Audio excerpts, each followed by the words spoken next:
Mains का exam इस बार clear नहीं कर पाए हो, उसका सिंपल सा रीजन है कि आंसर राइटिंग का जो ट्रायोका है, that is structure, content and presentation, इनमें से किसी न किसी एक लेवल पे आप फॉल्ट कर रहे हैं। इन सच ए वे कि एक स्टूडेंट जो 1000 क्वेश्चन लिखने के बाद एक लर्निंग इंपार्ट करता है खुद के लिए, जिसमें उसको 2-3 साल लग जाते हैं, वो लर्निंग आपको हम विद इन 75 डेज 200 क्वेश्चन लिखा के इंपार्ट करते हैं। 50% ऑफ द माइक्रो थीम जो दूसरी है वो आपको सिर्फ और सिर्फ 30% कवरेज देंगे। तो इन 75 डेज के अंदर आपको यहाँ टाइम वेस्ट नहीं करना। हमारे बनाए हुए टेस्ट सीरीज के क्वेश्चन में से आपको मेंस एग्जामिनेशन के अंदर जीएस पेपर 1, 2, 3, 4 में 70% का ओवरलैप दिख जाएगा, और बिकॉज ऑफ विच हमने इस बार 40% रिजल्ट भी अचीव किया। You don't have to worry, we have got you covered with our smash mains 75 days program, जहां पे within 75 days will help you in transforming your answer writing skills. What are those X factor ingredients that you could put in your answer at various sections? This is the X factor that you need in your answer. One good source of current affairs. It can be civil study. You need to have that X factor in your answer. With the help of X Factor notes. This is the best notes you can have. I used to read their X Factor notes. The questions are very good,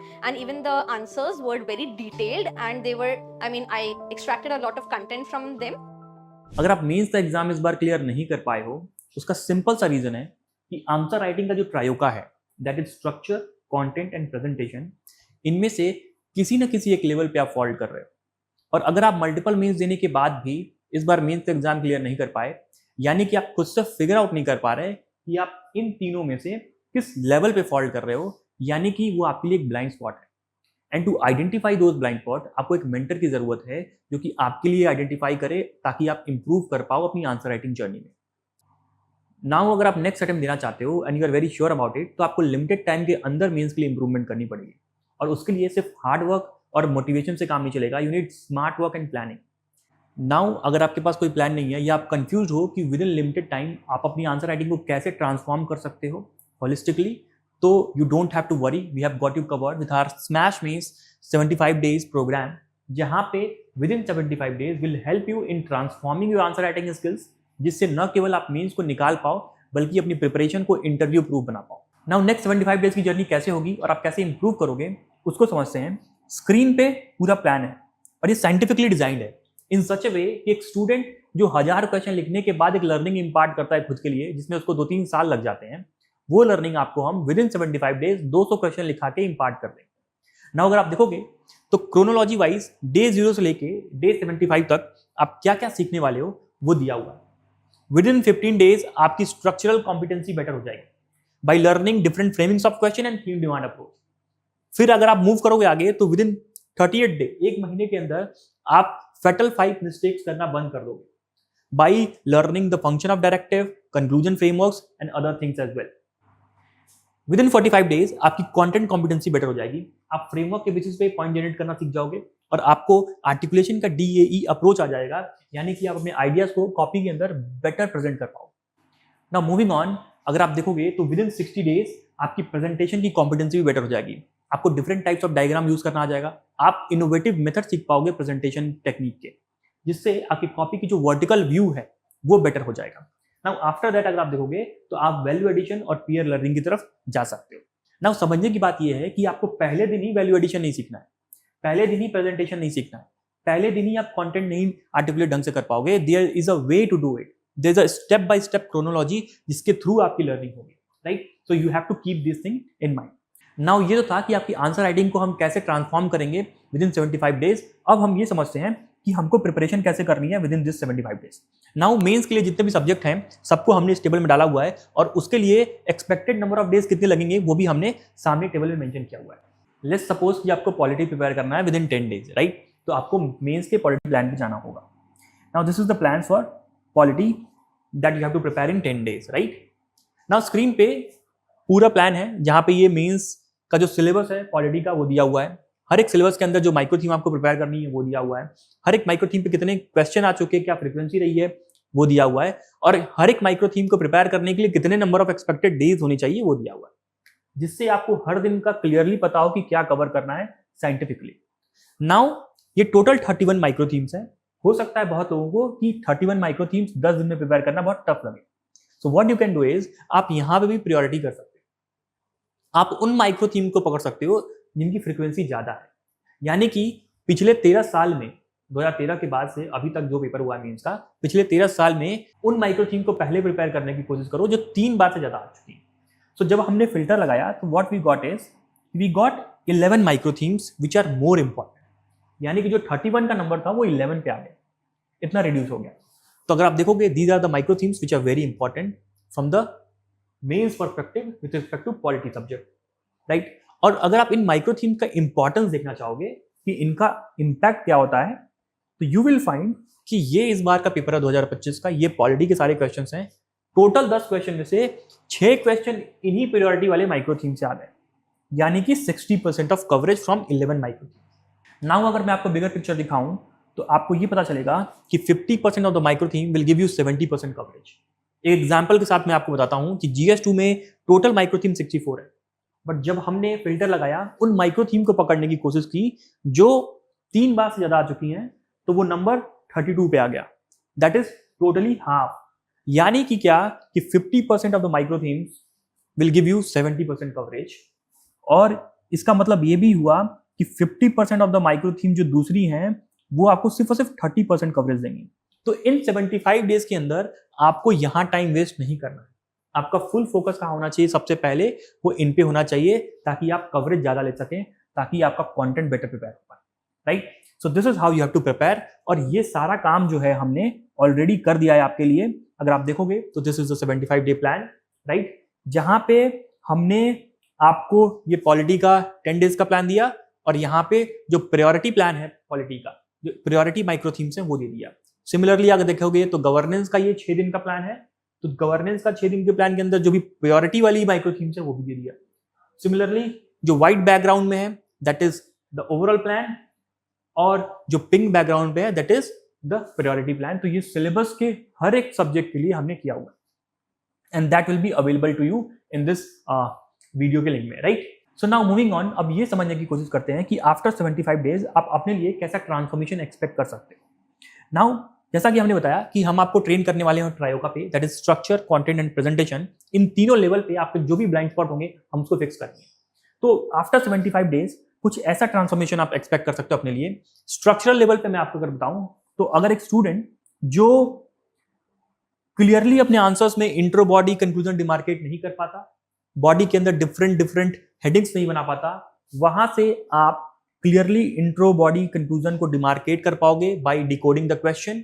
body के अंदर separate headings जो भी हैं demand wise, उनको पकड़ के address कर पाओगे through different headings, right. This is the structural transformation that you can expect after 75 days, right.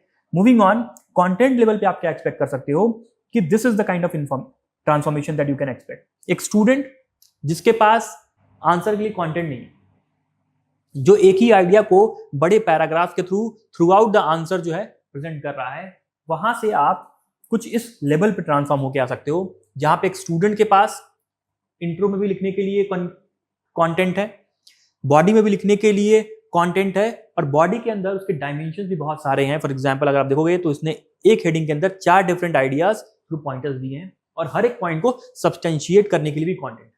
So you can expect this kind of transformation with respect to content level. Now presentation level पे आप कैसा transformation expect कर सकते हो with in 75 days, वो भी देखने की कोशिश करते हैं कि अगर आप कुछ ऐसा आंसर लिखते हो, आपका इंट्रो, बॉडी, कंक्लूजन भी क्लियरली डिमार्केटेड है, आपके पास कंटेंट भी है, बट आपकी कॉपी कुछ ऐसी दिख रही है विच इज मोनोटोनस, तो आपको प्रेजेंटेशन लेवल पे भी इंप्रूव करके कुछ यहाँ पे आना पड़ेगा, राइट। आपको इनोवेटिव मेथड्स ऑफ प्रेजेंटेशन सीखना पड़ेगा, आपको डायग्राम्स का यूज सीखना पड़ेगा। तो वो सारी चीजें सीखने के बाद कुछ ऐसा आप अपने लिए अचीव कर पाओगे after 75 days with respect to presentation level. तो this is what you can achieve after 75 days, right. Now moving on, अब ये समझने की कोशिश करते हैं कि अगर आप कमिटेड हो, अगर आप एफर्ट देने के लिए रेडी हो, तो हमसे कोई चूक नहीं होने वाली, because smash does not miss. अगर आपको मैं बता पाऊं कि हमारा इस बार 70% हिट रेशियो रहा है, और पिछले 2-3 बार से यही चल रहा है कि हमारे बनाए हुए टेस्ट सीरीज के क्वेश्चन में से आपको मेंस एग्जामिनेशन के अंदर जीएस पेपर 1, 2, 3, 4 में 70% का ओवरलैप दिख जाएगा, और बिकॉज ऑफ विच हमने इस बार 40% रिजल्ट भी अचीव किया, राइट। हमारे साथ जो भी स्टूडेंट मेंस लिख रहे थे इस बार, उनमें से 40% of the student have cleared mains this time, which is a big number by the way, right. Now अगर आपको मैं कुछ प्रूफ दिखा पाऊं, तो स्मैश का जो 70% हिट रेशियो है, यहाँ पे आपको मेंस के क्वेश्चन मिलेंगे, रियल मेंस के क्वेश्चन इस बार 2025 के, और ये हमारे एफएलडी क्वेश्चन जहां पे हमने क्लियरली डिमार्केट किया हुआ है कि कौन से एफएलडी से कौन सा क्वेश्चन नंबर आया हुआ है जो एक हिट रेशियो बनता है, right. Now not only that, बहुत ही साइंटिफिकली हम अपने ओवरलैप्स को दिखाते भी हैं। फॉर एग्जाम्पल अगर आप देखोगे ये पार्डनिंग पावर वाला क्वेश्चन जो है, यहाँ पे क्लियरली हमने दिखाया है थीम डिमांड लेवल पे कि कैसे ओवरलैप्स हो रहा है, राइट। सिमिलरली एक दूसरा क्वेश्चन मैं आपको दिखा पाऊं, judicial accountability and judicial independence वाला, कॉन्स्टिट्यूशनल मोरालिटी वाला क्वेश्चन जो आया था, उसमें से अगर आप देखोगे तो दीज आर द ओवरलैप्स जो हमारे मेंस के क्वेश्चन से बनाए हुए हो रहा है, right. So we go scientifically. Now ये हिट रेशियो एंड ओवरलैप तभी पॉसिबल है जब आपके पास एक साइंटिफिकली डिजाइंड कैरिकुलम हो, सिस्टम हो। अगर आप देखोगे तो हमारा जो हर एक टेस्ट है FLT का, उसको हम प्रॉपरली प्लान करते हैं। PYQ माइक्रो थीम के बेसिस पे, करंट अफेयर के बेसिस पे हम टॉपिक को प्रिडिक्ट करते हैं और हर एक FLT में कौन सा टॉपिक जाना चाहिए वो सारी चीज हमारी टीम प्रिडिक्ट करके ही डालती है, राइट। सो ये सारी हमारी हेडक है, आपको सिर्फ और सिर्फ करिकुलम को फॉलो करना होता है, राइट। तो अभी भी अगर आप कंफ्यूज हो which program to join, let me tell you the smash means 25 days program will cover you and you don't have to be confuse with any other program, right. Now moving on, अब ये देखने की कोशिश करते हैं कि इस बार के जो मेन डिसक्वालिफाइड एस्पिरेंट्स हैं, ऐसा क्या फंडामेंटल मिस्टेक किया उन्होंने स्ट्रक्चर के लेवल पे, कंटेंट के लेवल पे और प्रेजेंटेशन के लेवल पे, जिससे उनका एग्जाम जो है इस बार क्लियर नहीं हो पाया। तो स्ट्रक्चर के लेवल पे एक एग्जांपल देखने की कोशिश करेंगे। अगर आप देखोगे तो ब्लाइंड स्पॉट 1 जो स्ट्रक्चर के लेवल पे है, स्क्रीन पे हमारे पास एक स्टूडेंट की कॉपी है जिसपे उसने ये आंसर लिखा हुआ है। मैं आपको सिंपल इसका ब्लाइंड स्पॉट पकड़ के दिखाता हूँ। अगर आप स्क्रीन पे ये क्वेश्चन देखोगे और क्वेश्चन को पढ़ने की कोशिश करोगे, यहाँ लिखा हुआ है in recent years use of social media and digital mobilisation by civil society has emerged as powerful form of pressure politics, right? Examine its impact on policy making and democratic accountability, right? Clearly यहाँ पे जो directive है वो क्या है, examine है, और examine requires you to go for 50-50 approach, यानी कि आपको इम्पैक्ट में निगेटिव एस्पेक्ट भी दिखाना ही पड़ेगा, राइट। और निगेटिव एस्पेक्ट का जो वेटेज भी होगा वो इक्वल अमाउंट में होने वाला है, राइट। अब इसके आंसर को आप देखो, राइट। इसके आंसर को देखो, यहाँ पे इसने इंट्रोडक्शन लिखा है, यहाँ पे इसने powerful form of pressure politics के बारे में लिखा, इम्पैक्ट बताया that is positive impact on policy making, positive impact on democratic accountability here, but जो इवैल्यूएट वाला एस्पेक्ट है उसको यहाँ पे लाके छोड़ दिया, not even 10% of the page space, right. So what do you think कि आपको नंबर मिलेगा रियल मेंस एग्जामिनेशन में? नहीं मिलेगा। क्यों? क्योंकि क्लियरली आपका स्ट्रक्चरल फॉल्ट है कि आप ये डिमांड नहीं निकाल पाए ढंग से और उसको वेटेज कितना देना था वो आप नहीं पकड़ पाए, right. So this is what student does, और उसके बाद स्ट्रक्चरल लेवल पे ये ब्लाइंड स्पॉट निकल के आता है। नाउ आगे बढ़ते हैं, अब ये देखने की कोशिश करते हैं कि कंटेंट लेवल पे कैसे स्टूडेंट्स के ब्लाइंड स्पॉट होते हैं जो स्टूडेंट खुद नहीं पकड़ पाते, राइट। अगर आप देखोगे स्क्रीन पे स्टूडेंट की कॉपी है, ये भी एक वेटरन एस्पिरेंट है। मैं आपके लिए क्वेश्चन पढ़ता हूँ और आपको उसका ब्लाइंड स्पॉट दिखाता हूँ। The question says data is the new oil, but only when processed into meaningful insight. This is a statement, right? Examine how e-governance can revolutionize rural development programs in India. This is the question. Question की अगर आप theme देखोगे तो theme क्या है question की? E-governance, right? Question की theme हमारे पास e-governance है, right? मैंने क्वेश्चन के अंदर एक implicit डिमांड है, ID1 जिसको मैं बोलूंगा, वो ये है कि data is the new oil when processed into meaningful insight, यानी कि आपको सिग्निफिकेंस ऑफ डेटा बताना पड़ेगा मोटा मोटा, राइट। यानी कि सिग्निफिकेंस ऑफ डेटा आपको हाईलाइट करना पड़ेगा, डेटा का क्या सिग्निफिकेंस है, राइट। उसके बाद आप देखोगे तो एग्जामिन लिखा है, यानी कि फंक्शनल डायरेक्टिव आपसे क्या बोल रहा है, एग्जामिन, यानी कि आपको 50-50 अप्रोच लगाना पड़ेगा कि आपको पहले तो बताना पड़ेगा कि ई गवर्नेंस का कैसे रूरल डेवलपमेंट में रिवॉल्यूशनाइज किया ई गवर्नेंस ने, राइट। तो आपके पास एक्सप्लिसिट डिमांड 1 क्या आ जाएगा कि ई गवर्नेंस ने कैसे रूरल डेवलपमेंट किया, राइट। बट कुछ चैलेंजेस भी आए होंगे तो आपको वो भी मेंशन करना पड़ेगा। क्यों? क्योंकि आपके पास जो डायरेक्टिव है वो क्या है, examine and that required 50-50 approach, right. उसके बाद आपको एक वे फॉरवर्ड भी देना पड़ेगा। क्यों? क्योंकि लास्ट पार्ट आप चैलेंजेस लिख रहे हो एंड देन आपको क्या करना पड़ेगा, कंक्लूड करना पड़ेगा, यहाँ पे ऐसे कंक्लूड करना पड़ेगा, और ये आपका रहा way forward, way forward. So this is what the structure of your answer is. This is the introduction, this is the body, this is the conclusion, right? अगर आप देखोगे तो ये स्टूडेंट स्ट्रक्चरली बहुत बेटर, यहाँ पे इसने इंट्रोडक्शन भी लिखा है, यहाँ पे इसने सिग्निफिकेंस ऑफ डेटा भी हाईलाइट किया है कुछ ग्राफिकल रिप्रेजेंटेशन के साथ, यहाँ पे उसने positive impact of rural governance e governance in rural development भी लिखा हुआ है, राइट। यहाँ पे इनहेरेंट डिफिशियंसीज भी इसने बताई हैं, उसके बाद ये वे फॉर भी बताया है, उसके बाद इसने कंफ्यूजन भी दिया। तो स्ट्रक्चरली ये आंसर बहुत बेटर है अगर आप देख पा रहे हो तो, बट इस आंसर में कंटेंट लेवल पे ब्लाइंड स्पॉट है। वो कैसे है मैं आपको दिखाता हूं। नाउ लेट्स सी कि ये क्वेश्चन जो क्या कह रहा है कि रूरल डेवलपमेंट करना है ई गवर्नेंस के थ्रू। तो रूरल डेवलपमेंट के कंपोनेंट्स क्या क्या हो सकते हैं आपको मैं बता पाऊं। एक तो हो गया सोशल डेवलपमेंट, राइट, एक हो गया आपका इकोनॉमिक डेवलपमेंट, एक हो गया आपका इन्वायरमेंटल डेवलपमेंट, एक हो गया आपका गवर्नेंस लेवल पे development, right. These are the 4 parameters that you have to use, right, governance के लेवल पे develop, right. These are the 4 parameter. अब सोशल डेवलपमेंट में you can talk about what, education and health. Education और health में कैसे e governance ने impact डाला। Economic level पे you can talk about employment generation में, एंटरप्रेन्योरशिप में, क्रेडिट सप्लाई में, इन सारी चीजों पे कैसे जो है ई गवर्नेंस हेल्प कर रहा है। सिमिलरली आप इन्वायरमेंट के लिए बात कर सकते हो, सिमिलरली आप गवर्नेंस के लिए बात कर सकते हो। गवर्नेंस के लिए यू कैन टॉक अबाउट कि सर्विस डिलीवरी में कैसे हेल्प कर रहा है। फॉर एग्जाम्पल गवर्नेंस को इफिशियंट बनाने में कैसे हेल्प कर रहा है। So all these things you can talk about, right. These are the components जो आपको अपने आंसर में लिखने होंगे। बट जब आप स्टूडेंट का जब आंसर देखते हो ना, तो स्टूडेंट का जो आंसर है it's more about the governance aspect only. यहां पे भी आप देखो तो ये पार्टिसिपेटरी गवर्नेंस की बात कर रहा है, बॉटम अप प्लानिंग की बात कर रहा है, सर्विस डिलीवरी की बात कर रहा है। तो ये सारे के सारे पॉइंट्स किससे रिलेटेड हैं, गवर्नेंस वाले एस्पेक्ट से रिलेटेड है। न कि इसने सोशल डेवलपमेंट का डायमेंशन नहीं डाला, इकोनॉमिक डेवलपमेंट का डायमेंशन नहीं डाला। ये सारे डायमेंशन किसके डाल रहा है, गवर्नेंस के। Again service delivery, again leakage and corruption is talking about, right.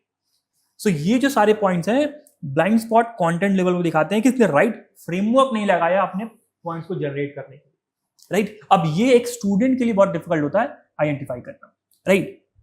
Now moving on, presentation level पे क्या ब्लाइंड स्पॉट आ सकता है उसको देखने की कोशिश करते हैं। अब ये स्टूडेंट की कॉपी हमारे पास आई जिसने मेंस लिखा है इस बार और नहीं क्लियर किया। अब उसको यहाँ पे कोचिंग में नंबर कितने मिले, 4.25 out of 10। 5 is the highest mark that we give in 10 marker, right. अगर आप देखोगे इस चीज को तो क्या आपको इसकी कॉपी पढ़ने का मन कर रहा है? हो सकता है इसका स्ट्रक्चर बेटर हो सकता है कंटेंट ही बेटर हो, बट क्या प्रेजेंटेशन ऐसा होगा तो इवैल्यूएटर नंबर देगा? डेफिनेटली नहीं देगा। तो this is the presentation thing he is not able to improve, right. इस तरीके की हैंडराइटिंग में नंबर नहीं आने वाला, चाहे आप कितना भी अच्छा लिखते हो, and this is the hard reality, right. तो आपको देख पाए कि स्ट्रक्चर लेवल पे, कंटेंट लेवल पे और प्रेजेंटेशन लेवल पे किस तरीके से ब्लाइंड स्पॉट होते हैं जिनको इंप्रूव करना होता है, और हम उसको कैसे करते हैं, डेलिबरेट एफर्ट देके डेलिबरेट इवोल्यूशन कराते हैं। हर एक टेस्ट के बाद हम डिस्कशन करते हैं, जहां पे हर एक टेस्ट में क्या इश्यूज थे, उस पर क्या सजेशन दिए गए, वो हम स्टूडेंट को देते हैं ताकि स्टूडेंट नेक्स्ट टेस्ट में इंप्रूव कर पाए। And this is what the proof of that particular thing, right. Now moving on, अब ये समझने की कोशिश करते हैं कि नेक्स्ट 75 डेज में आपका कोर्स ऑफ एक्शन क्या होगा।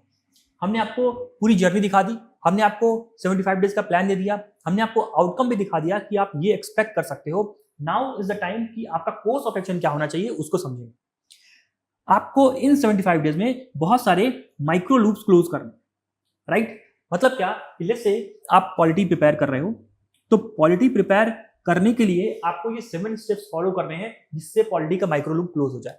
उसके बाद आप लेट्स से आपने सब्जेक्ट चेंज किया, आप गवर्नेंस ले लिए। नाउ गवर्नेंस को प्रिपेयर करने के लिए आपको अगेन 7 स्टेप्स ये वाले फॉलो करने हैं to close the micro loop of governance. This way you will be closing lot of micro loops within these 75 days, right. तो अब ये 7 स्टेप है क्या जिससे एक माइक्रो लूप क्लोज होता है, उसको समझने की कोशिश करते हैं। इन 7 स्टेप्स में से देयर आर सर्टेन स्टेप्स जो बिफोर टेस्ट होने वाले हैं। फॉर एग्जाम्पल, सबसे पहले क्या करना है कि आपको सब्जेक्ट को चूज करना है, राइट। आप सबसे पहले क्या कीजिए, सब्जेक्ट चूज कीजिए, और सब्जेक्ट चूज करने के बाद टाइम टेबल में जाके ये देखिए कि उस पर्टिकुलर सब्जेक्ट के लिए कौन सा टेस्ट है। फॉर एग्जाम्पल, आपने पॉलिटी चूज किया, आप जाके देखिए टाइम टेबल में कि कौन सा टेस्ट आप दे सकते हैं आफ्टर प्रिपेयरिंग पॉलिटी। तो यू विल फाइंड कि एडवांस टेस्ट 1 आप देने वाले हैं, राइट। So this is the first step that you have to select the subject, right.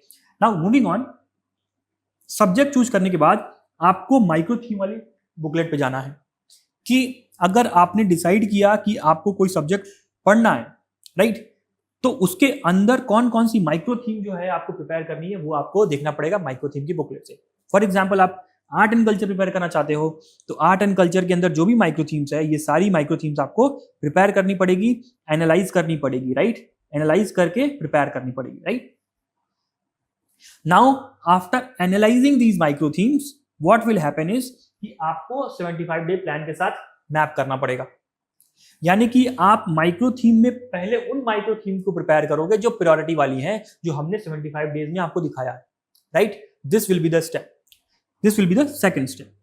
Now micro theme analyse करने के बाद आपको नोट्स बनाने होंगे। तो नोट्स आप कहां से बनाओगे? एक्स फैक्टर नोट्स से बनाओगे, राइट? एक्स फैक्टर नोट्स को पढ़ने के बाद आपको कहीं और बाहर जाने की जरूरत नहीं है। People have read these X factor notes, उसके बाद उन्होंने रैंक भी लाई है, these notes are sufficient enough, right? इसके बाद आपको कहीं जाने की जरूरत नहीं है। कुछ भी अगर आपको लग रहा है एक्स्ट्रा करना है, सिंपली गूगल सर्च कीजिए, राइट? Nothing else, right? उसके बाद what you can do is you have to watch the smash PYQ lectures, जहां पे हम इस स्मैश पीवाईक्यू लेक्चर के अंदर क्या कर रहे हैं, लाइव पीवाईक्यू की आंसर राइटिंग कर रहे हैं, जिसमें आप आंसर की ब्रेनस्टॉर्मिंग करना सीखोगे, फ्रेमवर्क सीखोगे पॉइंट जनरेट करने के लिए, राइट? ओवरऑल प्रेजेंटेशन का आइडिया आएगा कि कैसे कंटेंट को आप 2 पेज में उतार कर सकते हो, right? So this is the smash PYQ lecture that you have to watch. These are 50 lectures जो हम आपको दे रहे हैं, और अगर आपको इन लेक्चर्स की क्वालिटी देखनी है तो you can scan the QR code from here और आप एक लेक्चर देख सकते हो ताकि आपको इस लेक्चर की क्वालिटी समझ में आ पाए, right? So all these 4 steps that you have to do for the preparation of any subject, right? उसके बाद क्या करोगे? आप टेस्ट को अटेम्प्ट करोगे। This is the 5th step कि आप टेस्ट आओगे, अटेम्प्ट करोगे। आप ऑफलाइन हमारे सेंटर आ सकते हो ताकि आप डिसिप्लिन वे में, टाइमली मैनर में आप टेस्ट को दे पाओ, right? Now after the test अब हमारी अकाउंटेबिलिटी आती है कि हम आपको इंप्रूव कराएं। अभी तक सिर्फ आप मेहनत कर रहे थे, अब 5वें स्टेप के बाद दैट इज 6वां और 7वां स्टेप, ये हमारा काम है, राइट? जैसे ही आप टेस्ट दोगे आपका क्या होगा? इवैल्यूएशन होगा कॉपी का, ताकि आपको ये पता चल पाए कि आपकी स्टैंडिंग कहां है, कितने नंबर आप लेके आ पा रहे हैं, राइट? साथ ही साथ आपको मॉडल आंसर भी मिलेगा, जहां पे आप अपने आंसर्स को कंपेयर कर सकते हो और जो भी value addition in model answers में दिए गए हैं उनका यूज करके अपने नोट्स को इनरिच कर सकते हो उन टॉपिक्स पे जिस पे क्वेश्चन आए थे, right? This is what you can do and you will get the evaluate copy. Now after the evaluation comes the real thing, जहां पे एक्चुअली आपका इंप्रूवमेंट होता है थ्रू मेंटर डिस्कशन। यानी कि हर एक कॉपी पे जो भी आप लिखते हो, मेंटर आपकी कॉपी को एनालाइज करता है, आपके सारे ब्लाइंड स्पॉट को देखता है कि कंटेंट लेवल पे, स्ट्रक्चर लेवल पे, प्रेजेंटेशन लेवल पे क्या ब्लाइंड स्पॉट है, उनको आइडेंटिफाई करता है और आपको एक क्लियर रोड मैप देता है ताकि आप नेक्स्ट टेस्ट में इंप्रूव कर पाओ, राइट? तो सक्सेसिव टेस्ट अटेम्प्ट करने के बाद आप अपनी आंसर राइटिंग जर्नी में काफी इंप्रूव कर पाओगे, जिससे न केवल आप मेंस निकाल पाओ बट अपनी प्रिपरेशन को इंटरव्यू प्रूव कर पाओ, right? This is going to happen, right? So now with this what we are going to do is we are starting our November batch of Smash, जहां पे within 75 days we are going to help you. So if you want to know about the program, आप क्या कर सकते हो कि इस number का स्क्रीनशॉट ले लो, आप इस पे कॉल करके हमें प्रोग्राम के बारे में और जान सकते हो, हमारे इस प्रोग्राम के बारे में और जान सकते हो। Now also there are a lot of aspirants who are very much confused कि क्या रॉन्ग गया इस बार के पेपर में, right? They are not able to figure out by their own. So what you can do is with this QR code आप अपनी copy हमें भेज सकते हैं, हम आपकी कॉपी को एनालाइज करेंगे, आपके ब्लाइंड स्पॉट को क्लियरली आइडेंटिफाई करेंगे, आपको ये रीजन बताएंगे कि आपका मेंस इस बार क्यों नहीं हुआ, राइट? कि क्या कमी आपकी कॉपी में रह गई, so that you can improve, right? So you can use this QR code. So with this the session ends here. Thank you and stay tuned with civil guides.